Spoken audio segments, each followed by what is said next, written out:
अध्यक्ष पूज्य गुरुजन वर्ग आणि माझ्या बालमित्रांनो, मी आज तुम्हाला लोकमान्य टिळकांविषयी 2 शब्द सांगणार आहे.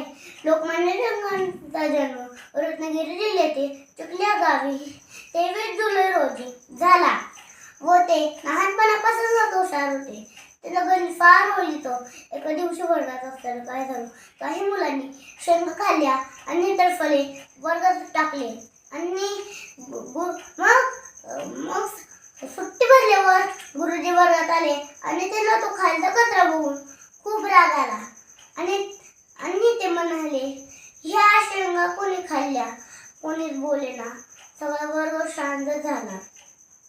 मग गुरुजींना अजून राग आला आणि ते म्हणाले, सगळे वर्ग उठा आणि हे टरफले नेऊन वर्गाच्या बाहेर टाका. मग सगळे मुले उठाले आणि ती टरफले नेऊन वर्गाच्या बाहेर टाकायला लागली. मग लोकमान्य टिळक आपल्या जागेवर बसलेले होते. मग गुरुजी त्यांच्याकडे गेले आणि म्हणले, बाळ, तू ही टरफले का उचलत नाही? लोकमान्य टिळक म्हणाले, मी ह्या शेंगा खाल्ल्या नाही, मी ही टरफले उचलणार नाही. लोकमान्य टिळक म्हणतात, नाही. मग गुरुजी म्हणाले, तुला हे उचलावंच लागल, नाहीतर वर्गाच्या बाहेर जा. लोकमान्य टिळक उठाले आणि वर्गाच्या बाहेर गेले. लोकमान्य टिळकांचा स्वभाव निर्भीड होता.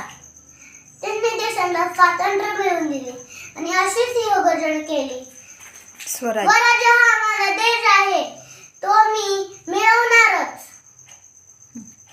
नाही, स्वराज्य हा माझा जन्मसिद्ध हक्क आहे, तो मी मिळवणारच. 1 ऑगस्ट रोजी ते मरले आणि ते आजही आठवणी त्यास माझा कोटे कोटे प्रणाम. एवढे बोलून मी माझे भाषण संपवतो. जय